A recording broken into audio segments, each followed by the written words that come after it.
হাজারো ব্যস্ততার ভিতর যে রবের দরবারে সিজদা দিবে নামাজের, রব্বুল আলামিন হাসরের ময়দানে হাজার কঠিন পরিস্থিতির মধ্যেও তাকে সেখান থেকে টেনে কঠিন রোদের নিচ থেকে সরিয়ে আরশের জায়গায় ছায়ায় বসিয়ে দিবেন। নামাজ দুনিয়ার হাজার উপকার নামাজের মধ্যে আছে। শারীরিক উপকার নামাজে আছে। নামাজ পড়লে রিজিকে বরকত হয়, নামাজ করলে নিয়ামত বাড়ে, নামাজ পড়লে ইজ্জত বাড়ে, নামাজ পড়লে শারীরিক সুস্থতা বাড়ে, নামাজ পড়লে মনোযোগ ভালো হয়, নামাজ পড়লে জবান পবিত্র হয়। নামাজ যদি মন থেকে পড়তে পারি, আল্লাহ দয়া করলে একদিন এই নামাজও আমাদের জন্য রহমতের ছায়ায় থাকার, বসবাস করার জীবন হয়ে যাবে। সুবহানাল্লাহ। ইন্নাস সালাতা তানহা আনিল ফাহশাই ওয়াল মুনকার। আল্লাহ তাআলা নামাজের মাধ্যমে, ইবাদতের মাধ্যমে আল্লাহর রহমতের নৈকট্য হাসিল করার আমাদের সবাইকে তৌফিক দান করুক। বড়দের সাথে বেয়াদবি করা যাবে না, ছোটদের সাথে জুলুম করা যাবে না।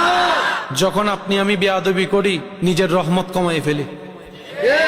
আমরা তো মনে করি বেয়াদবি করলাম বাস জিতে গেলাম। না, মনে রাখবেন রবের দরবারে পাপীর জায়গা আছে, মাফের সুযোগ আছে, কিন্তু বেয়াদবের কোনো সুযোগ মাফ নাই। এটা মাথায় রাখতে হবে। বড়দের সাথে বেয়াদবি করা যাবে না।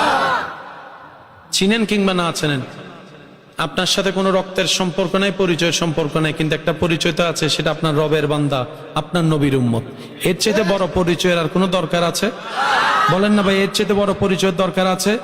তো বড়দেরকে যে সম্মান করে, আল্লাহ তাআলা তাকেও সম্মানের ব্যবস্থা করে দেন। আল্লাহর ওয়াদা, আল্লাহর ওয়াদা, আল্লাহর ওয়াদা। যে অন্যের মুখে হাসি ফুটায়, আল্লাহ তাআলা তার জীবনে শান্তি আনবেন, এটা আল্লাহর ওয়াদা। যে অন্যরে খাওয়াবে, আল্লাহ তারে খাওয়াবে, এটা আল্লাহর ওয়াদা।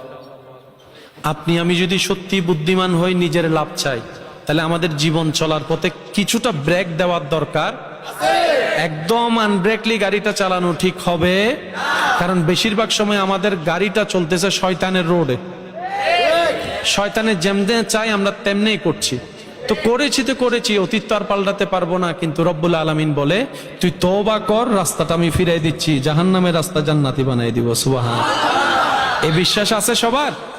পিছনের ভাইরা বিশ্বাস আছে? আল্লাহ তাআলা আমাদের সবাইকে 5 ওয়াক্ত নামাজের সাথে বন্ধুত্ব রাখার তৌফিক দান করুক। বড়দের সম্মান, ছোটদেরকে স্নেহ করার তৌফিক দান করুক। আল্লাহ তাআলা আমাদেরকে ভদ্র হয়ে চলার তৌফিক দান করুক। নিজের চোখ জবানকে হেফাজত রাখার তৌফিক দান করুক।